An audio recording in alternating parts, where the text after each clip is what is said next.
dunked right over her legacy. Okay, we gotta add someone brand new. I'm sorry, guys. I was behind. I literally said on to friends that I am on reality with. I said I was going to stream at 10. I'm a late behind my schedule. Every neighborhood has its quirks. Paint colors too vibrant for the HOA's taste. Basketball hoops left overnight. Holiday lights up too long. But our suburb had something much worse. Karen Whitmore, the newly elected HOA president. At first, she didn't come off as a tyrant. Her campaign flyer included stock photos of smiling families, her dog wearing sunglasses, and promises of community cohesion through accountability. But within weeks of her presidency, it became clear she interpreted accountability like a dictator reads a rule book. I'm gonna spend my coins on you. Passive-aggressive notes.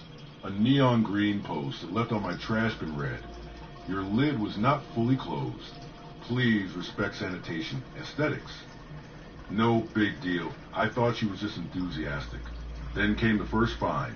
$25 for unauthorized landscaping because my son placed a note in the front garden. Not long after that, Karen cited me for having improper mailbox decor during Halloween.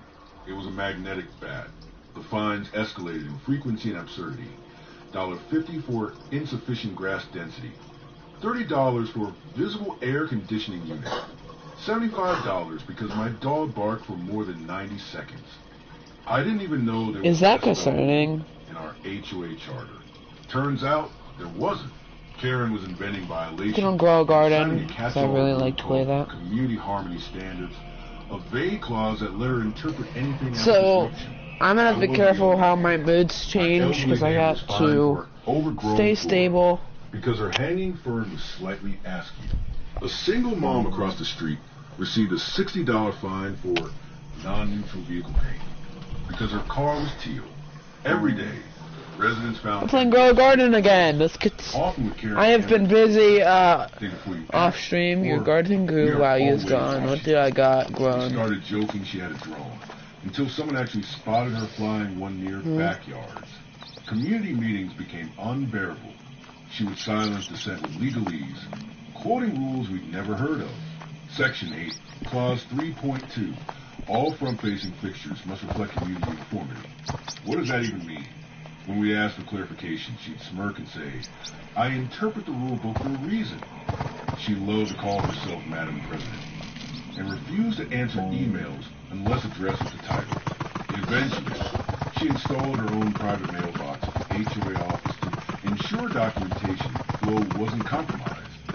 She had printed letterhead that read, "The Office of the HOA Presidency, Karen Whitmore, Protector of Property Values." It was hilarious and horrifying. One guy submitted an official request to install solar panels, and Karen rejected it because it was harvesting all these blueberries. Aesthetic balance. The board just nodded like zombies.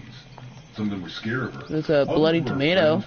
Apple, actually. Every week, fines arrived like clockwork.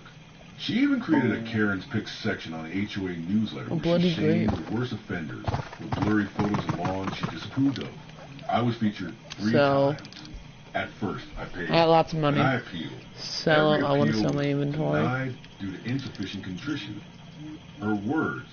When I asked how I could display sufficient contrition, she told me, "A formal letter of apology would be a good start, typed double-spaced, signed in blue ink." That's when I realized this was no longer about rules. It was about power. And Karen was going full dictatorship mode over mulch types and mailbox flags. The last straw was when she fined me for unauthorized wind activity. I'm not kidding. My garden wind chime apparently violated... More blood bananas. Let's go. Got 3 blood bananas. Said, "We cannot allow road vibrations to disrupt communal stillness." I laughed for 10 minutes. Then I decided, if she wanted compliance, she'd get it. Every last fine, every cent. Okay, but I'd pay her back in the most infuriating, for the bloody bananas. community harmony-shattering way imaginable, with literal truckloads of pennies. It's one thing to fantasize about petty revenge. It's another to engineer it with spreadsheets, delivery routes, and industrial-grade coordinates. After Karen fined me $275 a week. For grass clippings on my sidewalk, and then put a basic sprinkler. And for Water can the allegedly leaving tree my so porch it can light grow a on little. past community bedtime hour, Water can all I these. decided the time for diplomacy had passed. My plan began with a deep dive into U.S. Treasury regulations and HOA bylaws. There was no rule about how fines had to be paid, just that they must be paid in full to the HOA office within 14 calendar days. No mention of the method. And according to federal law, pennies are legal tender for all debts. I confirmed it twice. I even emailed the U.S. Mint just to be obnoxiously sure. Once I knew I was legally bulletproof, the real work began. I made a spreadsheet of every fine Karen had issued me since her reign began. The total, $1,092.37. That meant 109,237 pennies.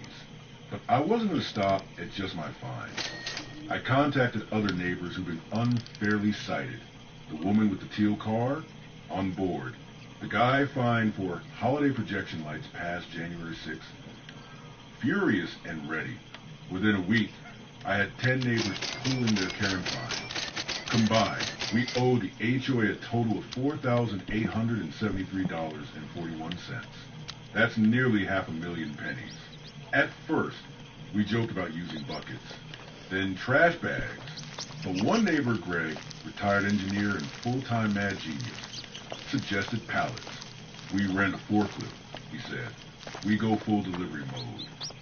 Another neighbor, Rachel, worked at a local bank and offered insider tips on how to order bulk coinage without triggering fraud alerts. The only catch? It would take 2 weeks for the banks to get that many pennies. No problem. That gave us time to orchestrate the logistics like an Ocean's 11 heist. But with copper, we rented a small flatbed truck from a landscaping company under a corporate discount. Greg designed a wooden ramp system to unload the pallets on the HOA office property without causing structural damage. We weren't vandals. We were citizens complying with the law. Down to the last link, we ordered custom stickers to place on each box of pennies. They read, "Paid in full in accordance with HOA guidelines." Karen's name was written in Comic Sans, just to piss her off. One neighbor, Tommy, a local prankster, suggested we label the boxes by violation. This one's for the offensive flamingo woman. This pallet here? That's illegal garden gnome. By the end of the second week, we had 21 massive boxes, each weighing over 100 pounds, stacked in Greg's garage like we were smuggling copper into a black market. The bank tellers started giving us side eyes. One even whispered, "Are you guys starting a penny cult?" In a way, we were. Karen had unintentionally created a neighborhood rebellion fueled entirely by 1-cent coins and righteous spite. The weekend before the big drop, we held a final meeting in Greg's driveway. Oh no! Folding chairs, beers, and printed the HOA violation list like it was a war briefing. Operation Copperstorm. We called it. Greg passed out paper hats made of HOA newsletters. It was both strategic and cathartic. We decided the drop-off would happen on Monday morning, when Karen opened the HOA office herself at 8 a.m. sharp. She prided herself on punctuality. That made it better. We practiced our delivery lines. We're here to pay every last penny. I grew a giant dragon fruit tree. Is it? What soon is that? 23. Unharmonious bird feeder. Jeez, I got dragon fruit. Or Sunday I'm gonna night, get more and more done. Not because I was nervous, but because the thought of Karen's face when a literal truckload of pennies rolled up to her office had me giggling like a madman. Greg loaded the truck at dawn. The pallets were labeled secure and strategically placed for dramatic impact. Rachel printed an invoice and notarized it just to be extra as we pulled into the HOA parking lot. Every neighbor involved followed in their own cars. Some filmed from their dashboards. One guy flew a drone. The scene looked like a small town parade, except instead of candy, we brought righteous chaos. Karen was already at the door. She wore her usual power blazer and HOA pin, sipping coffee from a mug that said, "I run this neighborhood." She waved, probably assuming we were there to grovel or ask for mercy. Then she saw the truck. Her face soured. Then Greg stepped out in aviators and said, "Delivery from Madam President. Would you like curbside or office side?" The look on her face, priceless. Oh, And we there's hadn't even night started apples. unloading yet. Karen thought she could rule the neighborhood with fines, drones, so and much night apples, I guess. but she didn't count on a truckload of pennies. A legal rebellion and a community that fights back with style. If you've ever tangled with an HOA tyrant, this story was for you. Drop a comment below and tell us, what's the wildest HOA rule you've seen? And let us know where you're watching from. Oh my Don't god. forget to like, subscribe, and ring that bell. Night apples. Because next time, someone's mailbox gets power washed into legend. The moment Karen saw that truck, her face tried to do three things at once. Maintain authority, fake politeness, and scream internally. You could practically hear the Windows 95 error tone behind her eyes. What is this? She demanded, stepping toward us like a high school principal catching kids with a water balloon arsenal. Greg adjusted his clipboard how much would this get me with all these? Take all my midnight mutations. I know I got plenty. Article 2.1 of the HOA guidelines. We are here to submit full payment of outstanding fines. Legal tender. All accounted for. Karen blinked, then squinted at the boxes. Are you serious? Pennies? Pennies, I confirmed. 1 cent at a time. All in compliance. She opened a box and audibly gasped. It was filled to the brim with copper coins, sorted and bagged in transparent sleeves. Each one labeled with the violation corresponded to. You can't be serious, she said again. Oh, you're not just serious, Rachel replied, stepping forward in her blazer and holding a notarized invoice like a trophy. We're organized. The crowd of neighbors now filming from the sidewalk erupted into polite clapping. Some waved HOA newsletters like tiny flags. Karen's mouth twisted into a grimace as Greg backed the flatbed truck into position. The beeping sound echoed off the HOA office walls. You could practically see her blood pressure spike. This is disruption, she snapped. You are obstructing HOA property. Actually, said Greg with maddening calm, we checked. The bylaw state deliveries can be made between 8 a.m. and 5 p.m. as long as the driveway remains accessible. We left a 5-foot walkway, ADA compliant. One by one, we unloaded the boxes, stacking them neatly in front of the HOA office door. Karen tried to halt us, but legally, we were unshakable. One neighbor read out the fine breakdowns like a bingo caller. Box 1, improper mulch coloration. Box 2, excessively enthusiastic door reef. Box 3, unauthorized wind chime frequencies. That last one got a laugh from the crowd. Karen tried calling HOA board, but most of them were already there, standing behind us pretending to check their watches and suppressing grins. Turns out they'd been secretly waiting for someone to stand up to her. And now that the moment had arrived, they wanted popcorn. I will report all of you. Karen shrieked.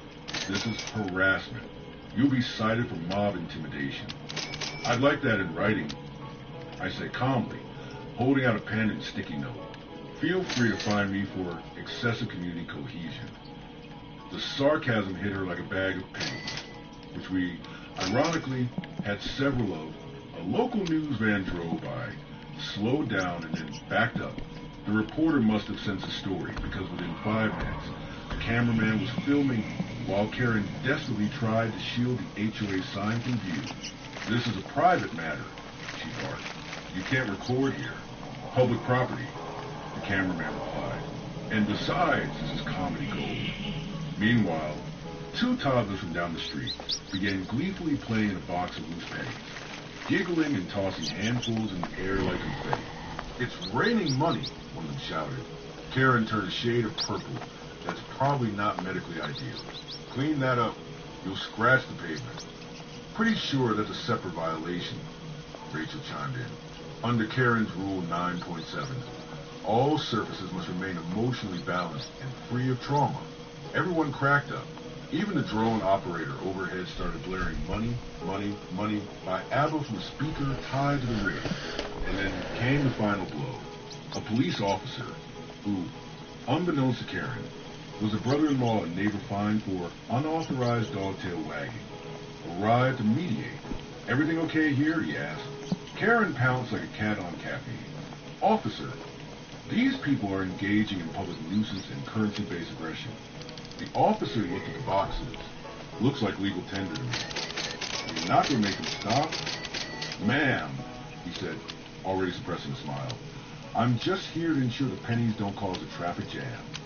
This is an affront to order, she shrieked. Order? We got itemized boxes, pallets stacked within code, documented payments, notarized receipts, and community participation. I replied, honestly, this is the most cooperative thing this neighborhood's done in years. The officer nodded. If only more HOA fines were paid this way. The final pallet was labeled in memory of sanity, and we left it right in front of her mailbox. The whole crowd cheered as Greg high-fived the officer, and I saluted Karen with a single penny between my fingers. Consider this harmony restored, Madam President. And then we walked off like heroes in a low-budget community uprising film. Slow motion, laughter, and the faint sound of copper coins shifting in boxes behind us. If you thought Karen was going to let the penny parade go unanswered, then you've never met a petty tyrant with access to municipal printers and a pathological need for control. Less than 48 hours after Operation Copper Storm, she declared a community emergency compliance review. Flyers were taped to every mailbox. Yes, taped. Which ironically violated her own Rule 2.4. No adhesives on HOA-sanctioned property, but hypocrisy is a currency she never seemed short on. The flyers claimed we had disrupted the harmony of the neighborhood with hostile delivery tactics, and would now be subject to mandatory compliance checks. Oh no. Immediately. What did that mean? We found out fast. Karen and her little HOA minions. She called them the Compliance Task Force. We called them the Clipboard Cult. Started going door to door with measuring tape, digital cameras, and a level. Yes, a level. Your welcome mat exceeds a regulated plush depth by 0.3 centimeters. My God, my fruits. My fruit's so big now. Oh no. During peak sun hours. Another guy. Violation. We watched in disbelief as one of Karen's lackeys stuck a protractor against someone's Halloween skeleton because angled limbs may imply aggressive posture. What followed was a tsunami of fines unlike anything we'd ever seen. They hit our doorsteps like junk mail from hell. Rachel got hit with 8 violations in one day. 2 of them for wind chimes again, and 1 for flagrantly whimsical garden design. Greg was fined for an unauthorized yard gathering because he had 3 people over for a barbecue. I got cited for failure to restore order after currency dispersal. That was the official reason. The real reason? Karen was furious. But now, she wasn't just angry. She was organized. She launched a digital HOA portal overnight that automatically tracked infractions and added escalating fines for repeat offenders. She rolled out a 3-strike rule that said after your third infraction in a 60-day window, your property will be subject to... My dragon fruit tree's too big for this area. I'm going to play my other town here. You were parolees and not homeowners. And the worst part, the HOA board approved it. Not because they supported it. Oh my God. Karen fast-tracked the vote in a closed-door session at 6 a.m. on a Tuesday. I think this She claimed was within protocol. We couldn't even protest it because she disabled the comment function on the digital portal and required physical submissions in her custom-made mailbox, which now had a combination lock. Karen had gone full HOA voting. We started calling her the Fine Witch of the West cul-de-sac. One neighbor got a $300 fine for visual dissonance because their recycling bin was visible from the street. A retiree down the block was cited for disharmonious holiday enthusiasm because his wreath jingled. People were afraid to sneeze without checking the HOA rulebook first. Karen strutted around in a high-visibility vest with the words Compliance Inspector printed across the back like she was Homeland Security for bird feeders. Her power trip had mutated. It wasn't about the pennies anymore. It was about crushing dissent. She went on local podcasts complaining about a growing subversive culture undermining aesthetic stability, and actually referred to us as insurgents with coin-based ideologies. The host asked if she regretted anything about the situation. Karen smirked and said, I regret that I didn't increase the fines earlier. They clearly misunderstood who's in charge. That quote circulated on our group chat like wildfire, and then came the bombshell. She filed a motion to lien 3 of our homes for continued non-compliance. That's right. Yay! She tried to place legal liens on houses over things like more bamboo. I can clean it down. And community defiance. That's when we stopped laughing. That's when it got real. Rachel nearly lost it. This woman is actually trying to steal equity because of fake fines. Greg called an emergency meeting. If she wants a war, fine. Let's bring legal help. The HOA's own bylaws had just become her weapon, but we realized something she didn't. If we used them right, they could be ours too. We dug into records, scanned every clause, every obscure footnote. We found cracks, flaws, violations. We discovered that Karen had submitted her candidacy using an address that wasn't her primary residence, which was a direct breach of HOA election requirements. Her candidacy was technically invalid. That's when our smirks returned. She tried to drown us in fines. Now it was time to file our own paperwork. Not pennies this time, just pure, delicious justice. The HOA bylaws are longer than most divorce settlements and written in a kind of legal Esperanto designed to confuse anyone who's not fluent in passive-aggressive control. But if Karen taught us anything, it's that buried in that bureaucratic swamp are seeds of rebellion.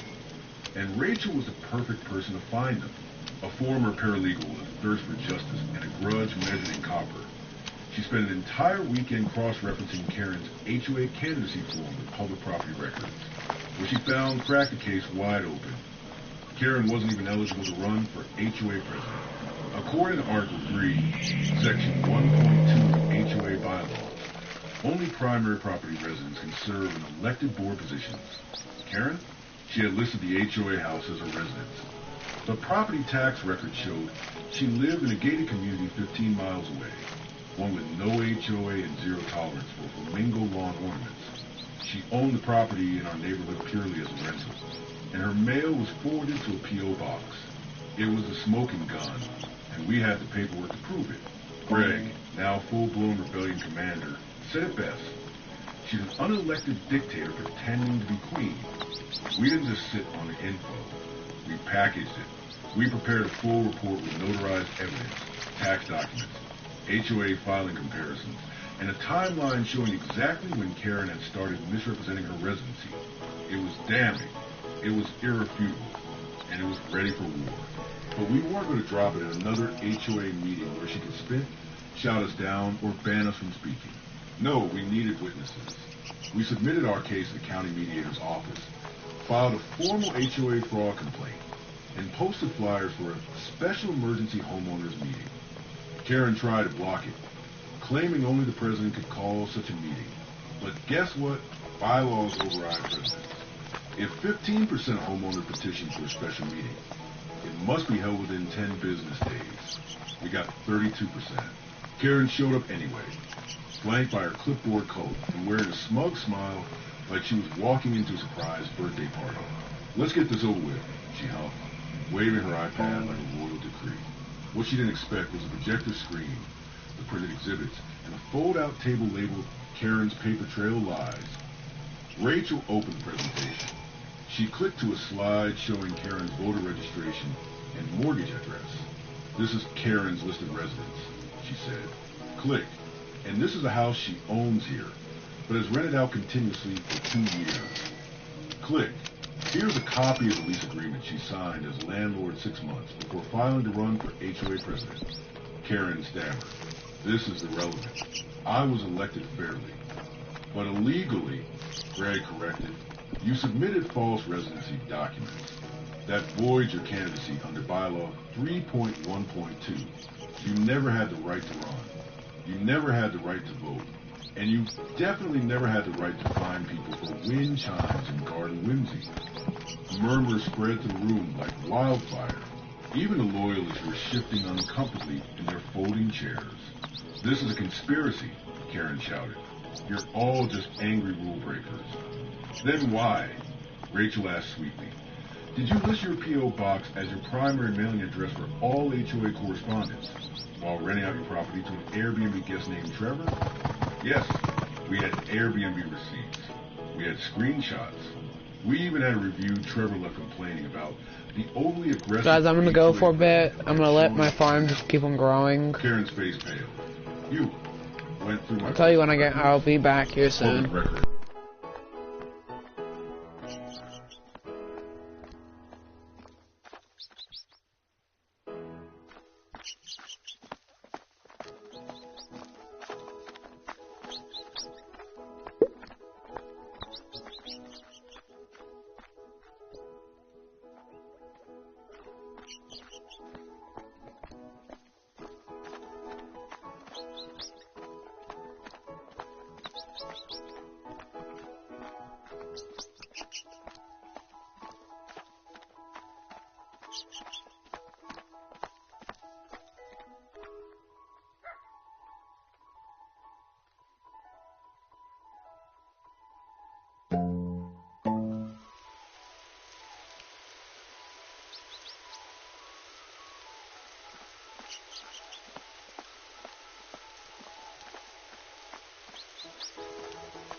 I'm back after a little while. 3 minutes in, the comments were flooded with penny emojis, flamingo gifs, and someone quoting her own line.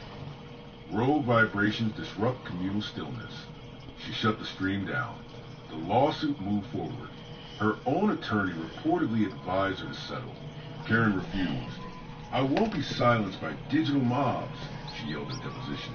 The mediator smiled and replied, You silence an entire neighborhood. Now, they're just returning the favor. And so, the woman who once ruled a cul-de-sac with fines, drones, and weaponized paperwork now found herself buried under the one thing she couldn't control, the internet sense of humor. Karen lost her lawsuits, her license, her followers, and, most tragically for her, her ability to scare anyone ever again. Her name became less a warning and more a meme.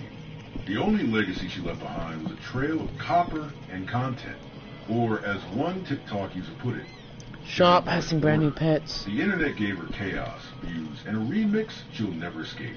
Karen's reign ended in fire, memes, and legal humiliation, but what truly sealed her downfall and secured our neighborhood's freedom was what came next. The creation of the most transparent, community-first HOA charter the state had ever seen. We didn't just remove Karen, we removed the system that enabled her. It started at the first official HOA meeting post-rebellion. This time, no stage, no power suit, no projector of doom, just folding chairs in community center and a big chalkboard with the words. What needs a change? Greg, still wearing his Find Me Karen t-shirt, kicked things off. We've seen what happens when the rule book protects the wrong people. Let's write one that protects us all. People started shouting suggestions. No more surprise fines.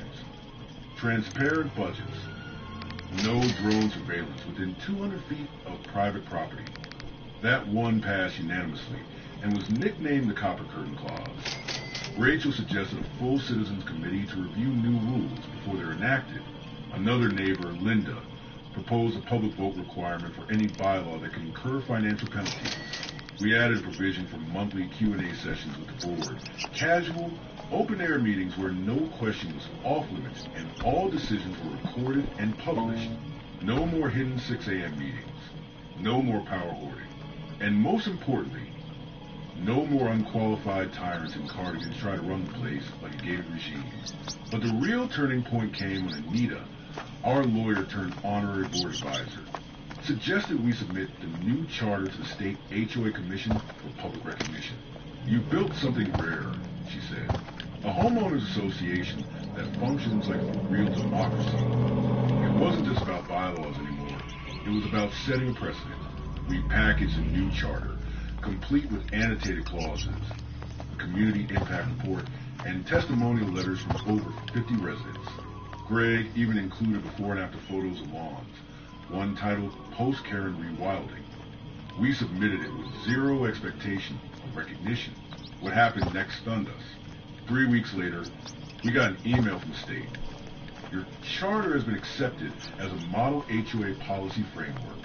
We will be citing it in future state-level HOA reform efforts.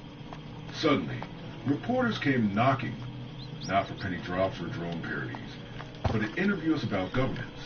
Rachel gave an interview to a major housing journal. Her quote went viral on LinkedIn. We replaced fear with fairness and bureaucracy with community. The state HOA Commission published an op-ed titled The Ridgewood Reformation when homeowners took the power back. The community held a celebration barbecue. Greg brought custom aprons that said, I survived Karen's HOA, and all I got was this functional democracy. Local representatives showed up. One of them even brought a ceremonial coin, a giant copper medallion, engraved with the words, one cent for freedom. And that wasn't just a prop. It became the new HOA seal. Instead of some pretentious Latin motto, it read, in community we trust. The bylaws were rewritten to be human readable. Seriously, we had a high school teacher edit them for clarity, and now they're posted online with little emoji summaries. Equals good practice. Equals check before you act. Equals no-no. And get this, we offer the new charter as a free downloadable PDF for other HOAs. The response? Over 7,000 downloads in the first month. Requests for Zoom Q&As from HOA boards in other states. Even a suburb in Minnesota voted to adopt the Ridgewood model wholesale. We had officially gone from a penny-powered prank to policy pioneers. And through all of it, Karen was nowhere to be seen. Her name erased from every newsletter, every board record, every inch of official history. I better continue my stream. I've been trying to chat off with a friend while I'm busy. Section 9.3. Paragraph 2 of the new charter reads, no individual found has submitted fraudulent documents or misrepresented residency may hold office, issue citations. Okay, I got mute for a sec. This shall be known.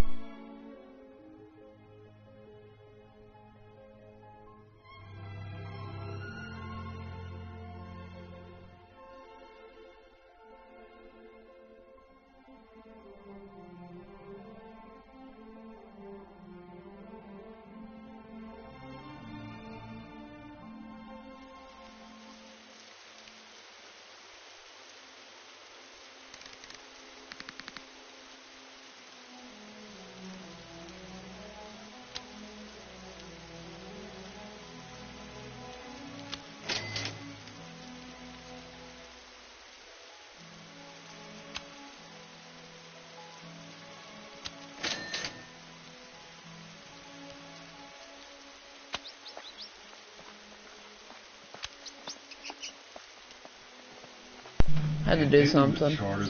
So far, our garden's gone well. I'm actually doing a lot more better than I expected. Weaponized paperwork, and a disturbing fixation on symmetrical molds. Like it was her inability to stay gone.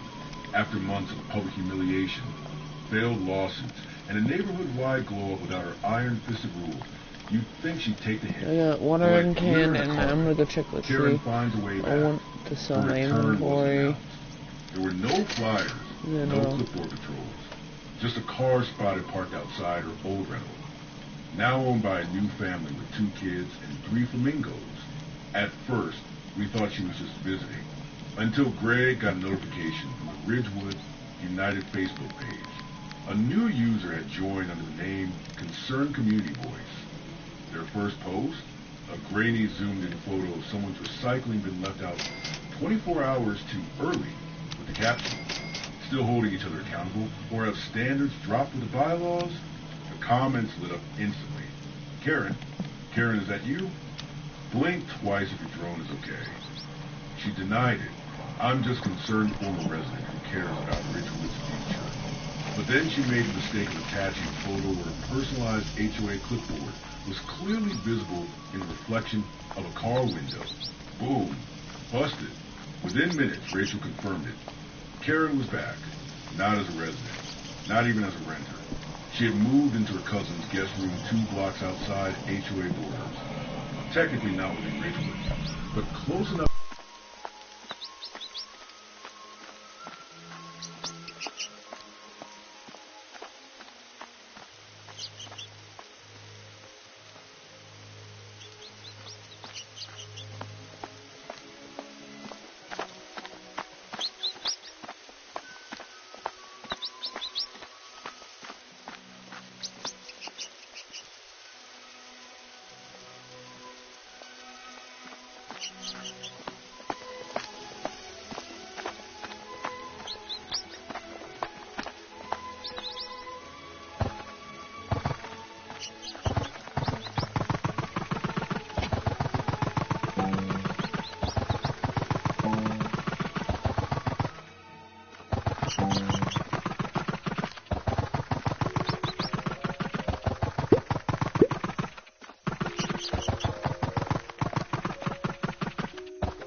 This is gonna be the last cell, and then we're gonna switch over to a brand new game. You're not on the board.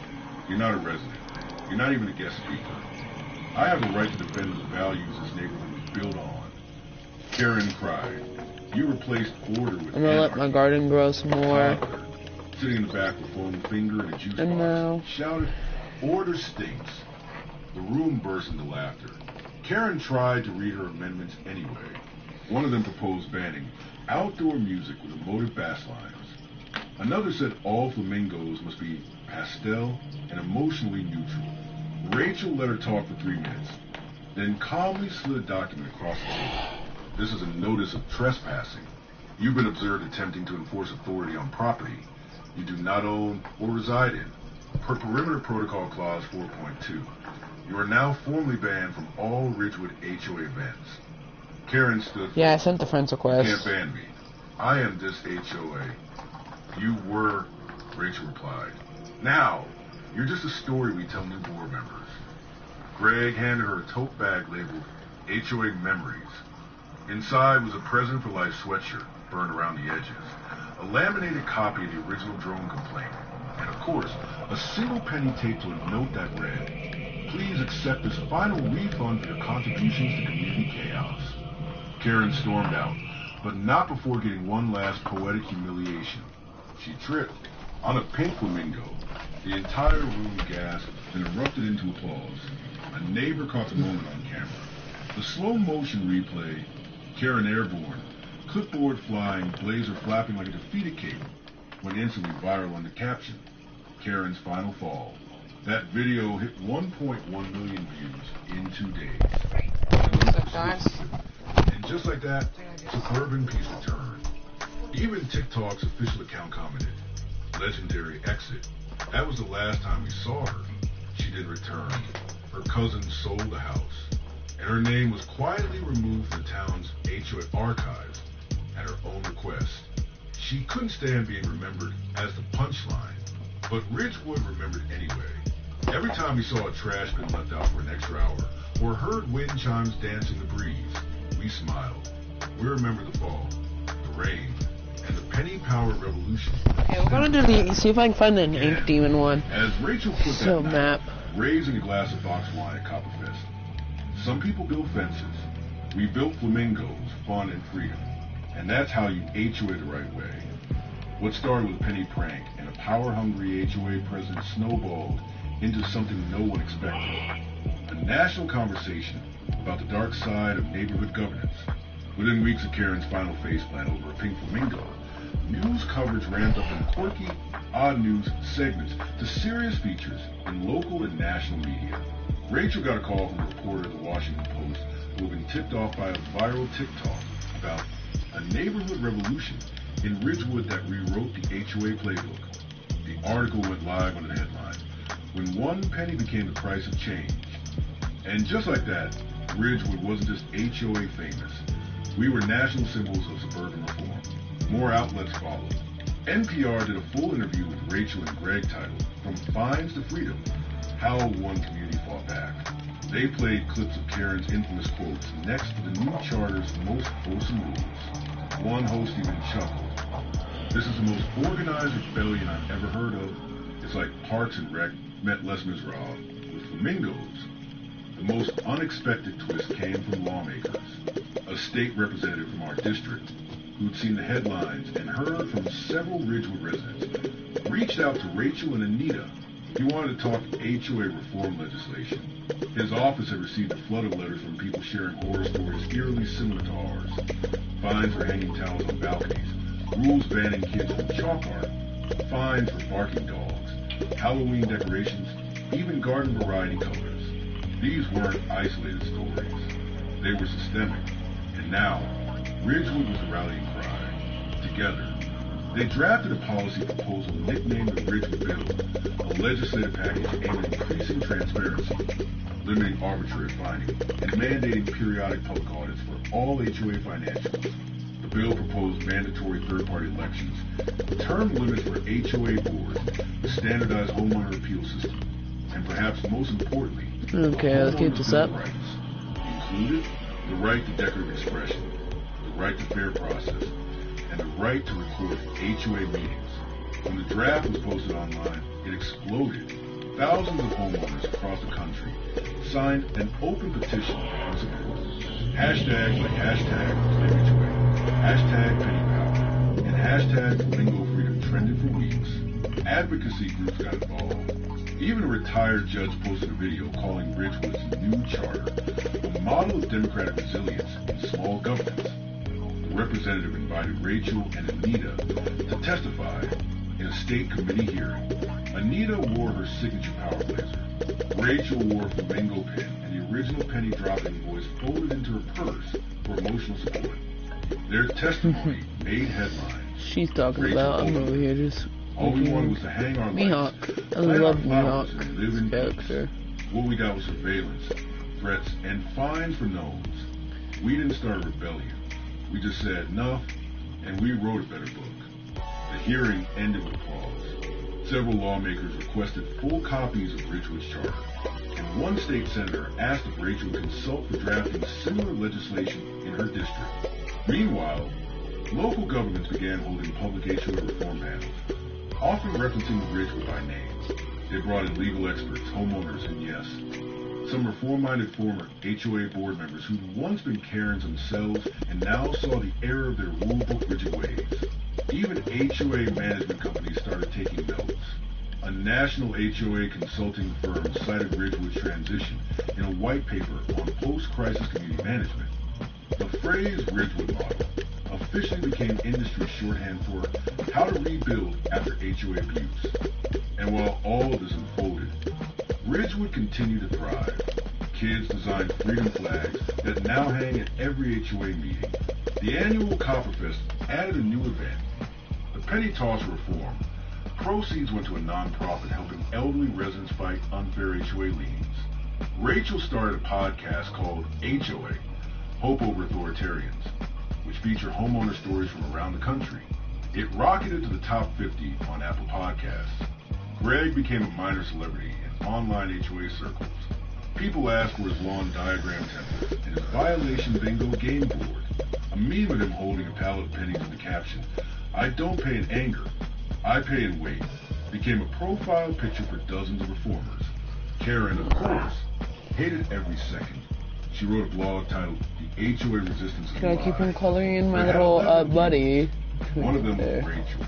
Another was Greg. The rest were probably bots. The irony in trying to micromanage a cul-de-sac into submission. Karen accidentally inspired a movement. Her legacy wasn't the HOA she dreamed of. It was a community we built after she fell. And maybe that's the most poetic part. She tried to make us afraid of rules, but we learned how to write better ones. Not out of fear, but out of pride. The same neighborhood she once ruled with fines and flyers was now leading the charge for nationwide reform. The penny drop started as petty revenge. It ended with legislation, liberation, and the best documented flamingo revolution in American suburban history. 2 years later, Ridgewood is almost unrecognizable, not because the houses changed, but because the people did. You can feel it in the air, lighter, freer, filled with wind chimes that dare to sing. The gardens are more colorful, the flags more expressive, and the people, well, they're still laughing. They still tell the story, too. New neighbors hear whispers of the penny drop before they even unpack. It's become a rite of passage. Welcome to Ridgewood. Someone always says, we take our flamingos pink, our fines are funded, and our bylaws vary personally. Rachel is still on the board, reluctantly. She keeps threatening to retire, but someone always talks her out of it. Greg built a miniature replica of the original penny pallet and gave it to the HOA office as decor. It holds precisely 237 pennies, and a note that reads, in case of emergency, break penny. The HOA office is different now. There are no locked boxes, no smug title plaques, and absolutely no drones. Instead, there's a monthly chalkboard that lists top 3 neighborly acts, this month's lawn MVP, and best use of flamingo. It's part joke, part tradition, and entirely community-driven. The meetings are casual. Dogs are welcome. Kids get candy for good behavior. The phrase Madam President has been retired permanently. Now it's just, hey Rachel, and sometimes sup long queen. But even with all the changes, we never forgot what sparked them. That's why every year on the anniversary of the Penny Drop, we host 1 Cent Day. There's a pancake breakfast, a gnome parade, and a community contest for the most creatively compliant garden decoration. Last year's winner? A shrub trimmed into the shape of Karen's angry silhouette. Tasteful, legal, iconic. But the real heart of the day is the penny ceremony. It's simple.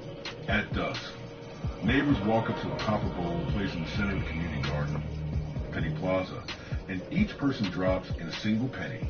Not for luck, not for show, but to remember. Each clink is a tribute to resilience, rebellion, and ridiculous HOA rules we'll never allow again. Some people write a note with their coin. For the time I was fined for my dog's enthusiasm. For the wreath that jingled too proudly. For the flamingo that stood too tall. The kids don't always get the history, but they get the vibe. They laugh when Greg reenacts his infamous line, "Would you like curbside or office side, Madam President?" They cheer when Rachel tells the story of the court case in her best law and order voice. And they listen wide-eyed when Anita reads from the original charter, Section 1, Line 1. This community belongs to all of us. No one may silence it, shame it, or surveil it into submission. At the final moment of the evening, someone, usually the person who moved the most recently, is asked to drop the final penny to keep in a glass box all year. It's the only one not donated, not earned, not symbolic of any one person's rebellion. It's the penny of legacy. It's taped to the original HOA fine Karen issued for visual mailbox disharmony. The first bogus citation that started all. When it drops, the crowd falls silent. Then comes applause. Some people tear up. Others laugh. Every year, someone whispers, "Did she really find someone for Noam?" And someone else replies, "Yeah, and she got gnomed into history." Afterward, we all walk home with string lights that would have triggered 5 violations in the Karen era. Nobody cares. Nobody measures. And nobody is watching the drone. The HOA didn't just survive. It evolved into something kinder, fairer, and a little weirder. Just how we like it. And Karen? Last we heard, she moved 3 states over to a community without an HOA. When asked by a neighbor why, she allegedly muttered, "Some people don't respect order, but order is what we needed. We needed ownership of our homes, our voices, our community, and we took it back with spreadsheets, with bylaws, and yes, with pennies. And if she ever drives by again, she'll see the sign at Ridgewood's front entrance, hand carved, homeowner approved. It reads, Ridgewood, home of the 1 cent rebellion. All are welcome, except Karen."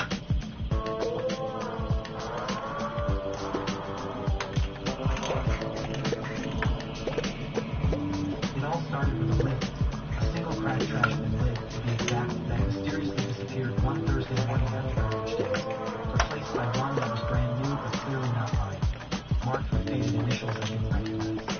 At first, I chalked it up to some neighborly confusion.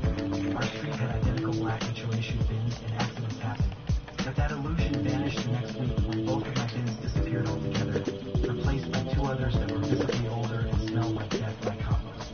I wouldn't have thought much of it if not for the HOA newsletter that hit my inbox that same afternoon, titled Improper Trash Bin Usage, and citing an unnamed resident mishandling tissue containers and creating visual disruption.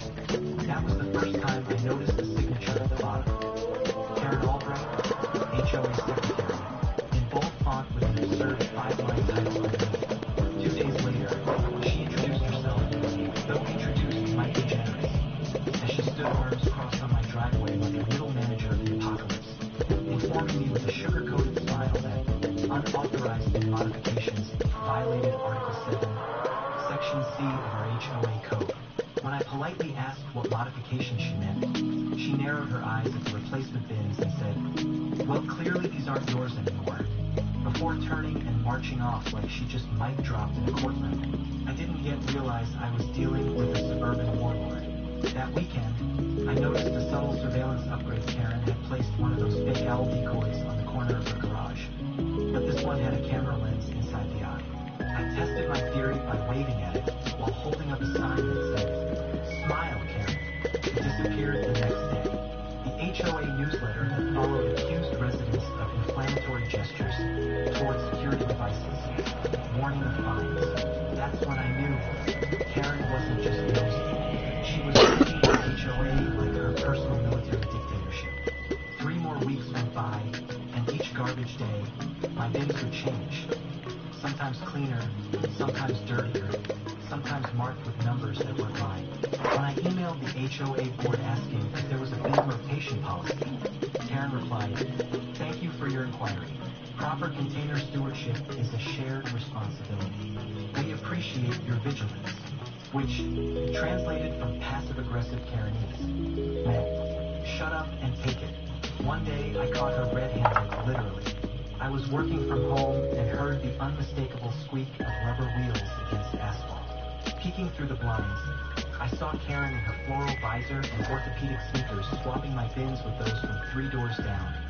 pausing to spritz them with what I assume was Febreze and muttering something about standards. I stepped outside, phone in hand, but she played it cool. Oh, hello. Just assisting with the redistribution. HOA initiative, she said, as if she were donating blood. I posted the footage to the neighborhood Facebook group. It was deleted within the hour. Later, I learned Karen moderated the group. My next newsletter had a new line in bold. Unauthorized video recording of HOA officials may result in revocation of community privileges. Community privileges? What were we, medieval serfs? It escalated from annoying to surreal when a warning showed up in my mailbox. I was being fined $25 for creating trip hazards with non-standard bin placement. The photo included in the notice showed my bin positioned exactly 1 inch away from the curb. I measured twice. I posted that photo to Reddit, where it promptly went viral in a thread called Suburban Nightmares. Still, Karen pressed on. I received a notice about my grass being 1.5 inches too tall, even though I just mowed it. A neighbor warned me that Karen once tried to evict someone over a plastic flamingo. She claimed it disrupted the neighborhood's visual harmony. She used that phrase a lot. I began testing her. I moved my bin 3 inches to the left and waited. Boom, another notice. I decorated my bin with googly eyes. 2 hours later, a strongly worded letter appeared taped to my door.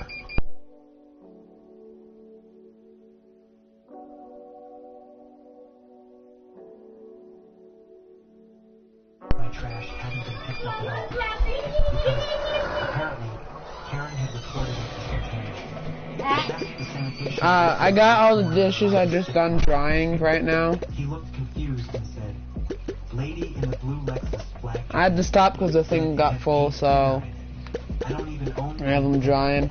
That night, as I carried my full, uncollected garbage back inside, my front porch light flickered. Karen's silhouette stood down the street, staring. What? You going to go visit Nathan now?